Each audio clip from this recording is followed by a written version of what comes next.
जी हाँ, याद रखिएगा ये मैंने सिर्फ खोजा इसी लिहाज से, मेरे कैश के स्टॉक्स में अगर आप देखें अपीयर हुआ, सडनली मैंने इसके वॉल्यूम्स चेक करे, 3 दिन के इसके वॉल्यूम बहुत स्ट्रॉन्ग थे और 33-15 पे हो गया। बात ये है, स्ट्रेंथ का पॉइंट ये है कि 6 जनवरी 2021 के बाद की जो चैनल थी वो ऊपर की तरफ बहुत स्ट्रांगली कटती हुई 33.10 पे। कमेंट्री याद रखिएगा आशीष जी की, सेल हो गया है 131.15 डे हाई पर आके ट्रेड करता हुआ, और कुछ स्टॉक्स जहां पर काफ़ी अच्छा खासा मूव है। आप कैश के स्टॉक्स में देखिए, एक CESC 9660 डे हाई पर आके ट्रेड करता हुआ, इसमें अच्छा खासा स्विंग है। और CSC के स्ट्रक्चर पे कुछ कमेंट करना चाहेंगे आप राजेश सतपुते जी? 9690 आपकी स्क्रीन पर डे हाई पर है, और इसमें भी आप समझ लीजिएगा कि एक मल्टी ईयर चैनल बहुत अच्छी तरीके से कटी है। 91-92 की रेंज जो थी वो प्रीवियस हाई थी 22 फरवरी 2008 की 20 की 21 की। कैसे अप्रोच करेंगे आप इस स्टॉक को? ये जो पैक है, पावर पैक है, उसी में तो मुझे लगता है यहाँ पे ट्रैक्शन है। इनफैक्ट CESC अगर आप देखें तो चार्टिकली यहाँ पे क्लियर कट एक ब्रेकआउट कैंडिडेट है। मैं ये कहूंगा अगर ये 96 के ऊपर सस्टेन करना शुरू करेगा तो इसका जो शॉर्ट टर्म टारगेट होगा वो रहेगा करीबन 104-105 का। तो मेरे हिसाब से ये 96 के ऊपर क्लियर कट बाय, क्योंकि ये ब्रेकआउट है, यहाँ पे वॉल्यूम्स बहुत अच्छे तरह से गैदर हो रहे हैं। सो 96 के ऊपर यहाँ पे बाय करें, छोटा स्टॉप लॉस रखे 94 का। और जैसे मैंने कहा 100 तो एक साइकोलॉजिकल सप्लाई पॉइंट होता है, लेकिन मुझे लगता है 100 को निगेट करके 104-105 का टारगेट लेके काम करे तो CESC इज अ बाय।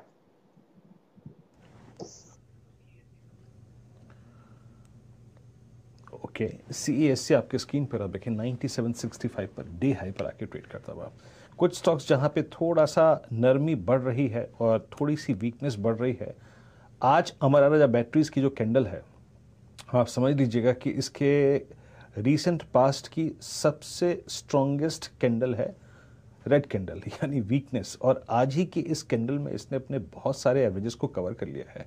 रचना जी, ये जो प्राइस डैमेज 4 दिन से हो रहा है और इस 3 दिन के प्राइस डैमेज में इसने सारे एवरेजेस को तोड़ दिया 725। आपका कोई लॉजिक बैठता है यहाँ पे? आई मीन शॉर्ट ट्रेड का, या फिर आप कहते हैं कि नहीं हमें शॉर्ट ट्रेड नहीं लेंगे, लेकिन लॉन्ग ट्रेडर्स को क्या करना चाहिए और शॉर्ट ट्रेड के पर्सपेक्टिव से आपका व्यू इस स्टॉक पे?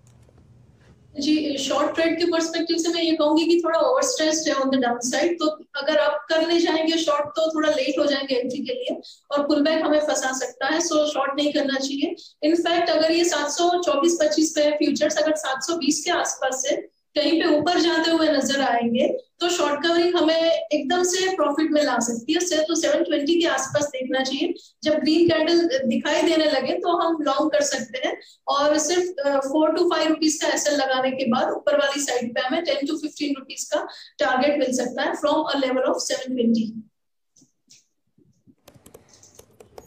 चलिए, ये रणनीति आपके सामने आती हुई दिख रही है हमारा राजा बैटरीज पर। वीरेंद्र जी, बहुत बढ़िया मूव हम लोग ट्रैक कर रहे हैं फिलहाल निफ्टी पर, लेकिन नतीजों का सिलसिला बाजार में जारी है। कल आपके सामने हिंदुस्तान यूनिलीवर और L&T इन्फोटेक के नतीजे आते हुए दिखेंगे। सुमित जी हमारे साथ तैयार हैं और बढ़िया रिसर्च होती हुई इन दोनों काउंटर्स पर। सुमित जी बताइए, किस पर चर्चा आप पहले शुरू करेंगे?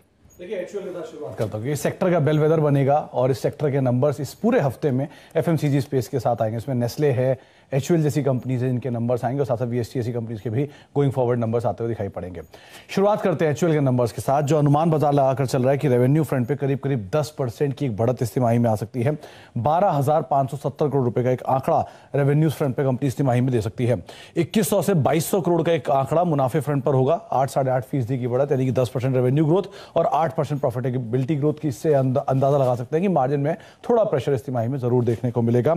मार्जिन फ्रंट पर करीब करीब 50 से 60 बेसिस पॉइंट इस तिमाही के अंदर एक कॉन्ट्रैक्शन आ सकता है, लेकिन मोरलेस फ्लैट टू नेगेटिव साइड पे मार्जिन आएंगे 24-24.5% के आसपास, क्योंकि इनपुट कॉस्ट बढ़ी है, उसका एक इंपैक्ट कंपनी के मार्जिन पर रहेगा।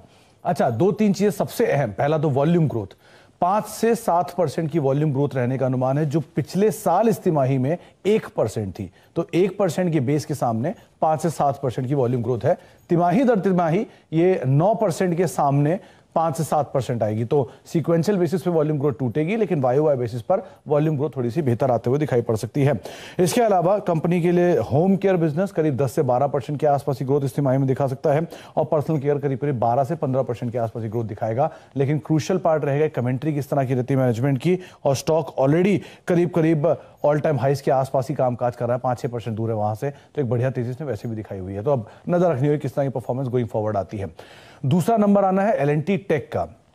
एल&टी टेक के केस में भी जो मार्केट अनुमान लगाकर चल रहा है कि मोर लेस बेटर साइड पे नंबर रहेंगे, क्योंकि बाकी कंपनीज में मार्जिन का थोड़ा कॉन्ट्रैक्शन था वेज हाइक की वजह से। एल&टी टेक में उस तरह की सिचुएशन नहीं बनेगी। यहां पर मार्जिन के अंदर भी इंप्रूवमेंट है और मुनाफा भी करीब करीब 229 करोड़ के आसपास रहेगा। डिस्पाइट वेज हाइक इनके मार्जिन में उतना कॉन्ट्रैक्शन नहीं है जितना बाकी सेक्टर के अंदर आता हुआ दिखाई पड़ा। तो थोड़ा सा बेटर मार्जिन साइड में पिक्चर इस कंपनी की तरफ से आती हुई दिखाई पड़ेगी। और एक क्रूशियल पार्ट ये रहेगा कि जो इनकी गाइडेंस है, कोटक की एक रिपोर्ट है, वो ये भी मान रही है कि करीब 12 से 15 या 15-16% के आसपास जो इन्होंने गाइडेंस दी थी वो बढ़ के शायद 17 से 18% के आसपास तिमाही में हो सकती है रिवाइज कर। अगर वो होता है तो शायद एक गेम चेंजर एल&टी के लिए बन सकता है। और ये ना भूलने कि माइंडट्री जो इसी ग्रुप की दूसरी कंपनी है उसकी तरफ से बहुत स्ट्रांग नंबर आए थे। तो अगर उसी तरह के नंबर यहां आते हैं, रिपीट होता है सिचुएशन, तो कुछ और भी होगा देखने के लिए। लेकिन हाँ, ये शेयर भी बहुत बड़ी तेजी दिखा चुका है 50-70% के आसपास की इस YTD के बेसिस पर। तो भी आप डिस्काउंट करके चलें कि इतनी बड़ी तेजी ऑलरेडी देखी भी जा चुकी है।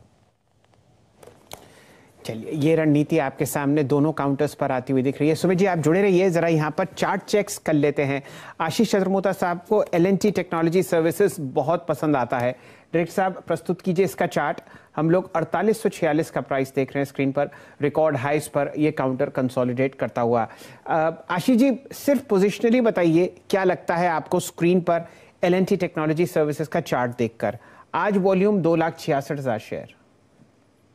बिल्कुल। तो शैल जी, क्योंकि रिजल्ट के पहले हम बात करें तो प्योरली चार्ट्स के डिस्कशन को देखूं और उस पे क्लियरली इंडिकेट हो रहा है कि चार्ट में बहुत अच्छी स्ट्रेंथ बनी हुई है। वीकली करीब 5वां हफ्ता है जब ये कंसोलिडेशन चल रहा है और इस कंसोलिडेशन की रेंज में स्टॉक ने कहीं ना कहीं 4600 और 4700 के बीच में अपने आप को एक बहुत ही स्ट्रॉन्ग बेस बना चुका है। तो मेरा मानना है 4600 और 4700 के बीच के इस बेस को वो रेस्पेक्ट इस स्टॉक को करना चाहिए रिजल्ट पर। और अगर से इस स्टॉक ने 4600 के लेवल को ब्रेक नहीं किया रिजल्ट के पहले, तो मेरा मानना है 5200 से लेकर 5300 की रैली बहुत ही शॉर्ट टर्म टाइम फ्रेम पर LTTS के स्टॉक में देखने को नजर आ जाएगी। फंडामेंटली स्टॉक बहुत ही स्ट्रॉन्ग है और हमारा मानना है लॉन्ग टर्म इन्वेस्टर्स के पोर्टफोलियो में ये स्टॉक एक कोर पोर्टफोलियो के तौर पर जगह रखना चाहिए और आपके रेगुलर सिप का भी एक हिस्सा LTTS के स्टॉक में करते रहना चाहिए, क्योंकि स्ट्रक्चरली हम ये मानते हैं इस स्टॉक के लॉन्ग टर्म सेक्टर टेलविंड बहुत ही स्ट्रॉन्ग और प्रॉमिसिंग